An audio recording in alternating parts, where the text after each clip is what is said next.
Selamat datang kembali. Oke, kali ini kita sampai di bagian akhir ya dari materi Anda. Semacam refleksi penutup dari penulisnya. Betul. Kita akan lihat pemikiran akhirnya, terus sedikit soal risetnya dia, metodenya unik nih, grounded theory. Grounded theory. Pernah dengar sekilas. Sama praktek rasa syukur juga ya dibahas. Iya, sama pentingnya rasa syukur. Jadi kayak ngintip belakang layar, sekaligus meresapi lagi inti pesannya, gitu. Menarik. Oke, mari kita bedah bagian-bagian akhir ini. Nah, penulis menutupnya dengan kembali ke kutipan yang ikonik itu ya, Theodore Roosevelt. Yang The Man in the Arena, itu ya? Ya, yang itu. Pesannya kuat banget sih. Intinya kan pujian itu bukan buat pengkritik. Bukan. Tapi buat orang yang benerang turun ke lapangan. Yang berlumuran debu dan keringat, gitu.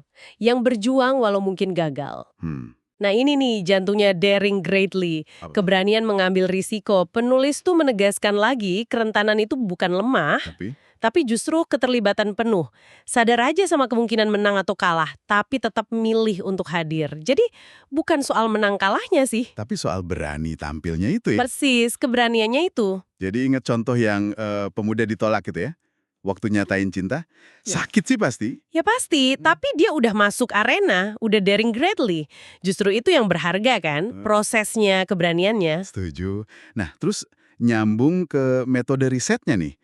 Kayaknya semangatnya mirip ya. Banget. Dia jelasin pendekatannya itu grounded theory. Ini beda loh sama riset biasa. Bedanya gimana tuh? Kalau riset biasa kan seringnya kita punya teori dulu, terus diuji.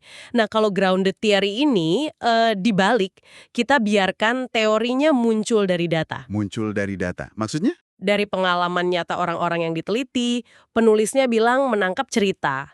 Jadi datanya tuh punya jiwa gitu, bukan angka mati aja. Wah, filosofis juga ya pendekatannya. Tapi pasti ada tantangannya dong. Ada, dia sebut 3 sih. Pertama, katanya agak susah dipahami kalau belum nyoba langsung. Oke. Terus? Kedua, butuh keberanian, nah ini nyambung lagi, keberanian peneliti buat benaran membiarkan partisipan yang mendefinisikan masalahnya. Nggak diarahin sama asumsi kita. Oke, itu udah susah tuh kayaknya. Yang ketiga? Yang ketiga, dan ini paling penting menurut saya, mempercayai kemunculan. Trusting the emergence.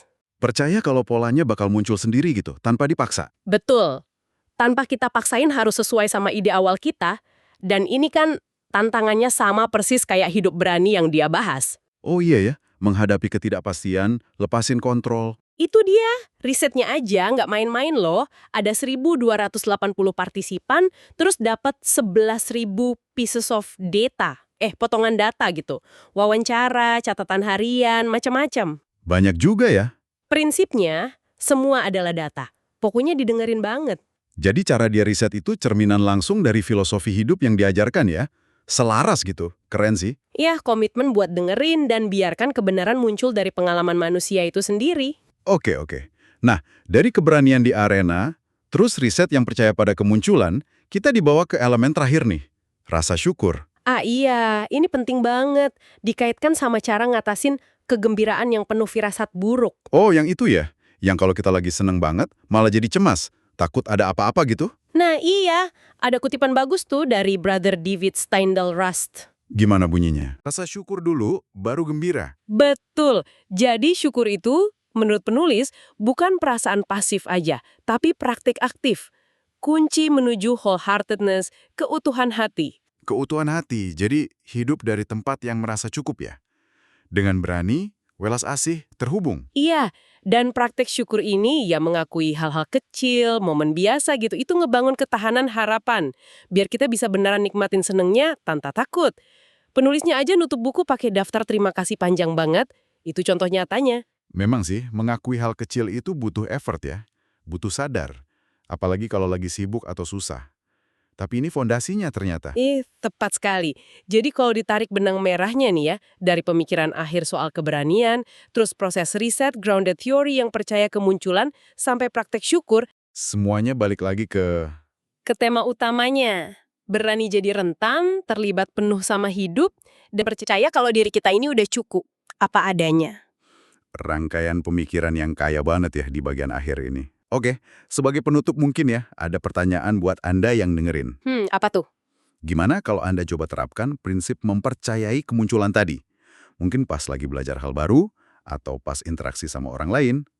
Coba aja lepaskan ekspektasi, lihat apa yang muncul. Menarik tuh buat direnungkan. Iya kan? Coba lihat apa yang terjadi. Oke, sampai jumpa di pembahasan kita selanjutnya.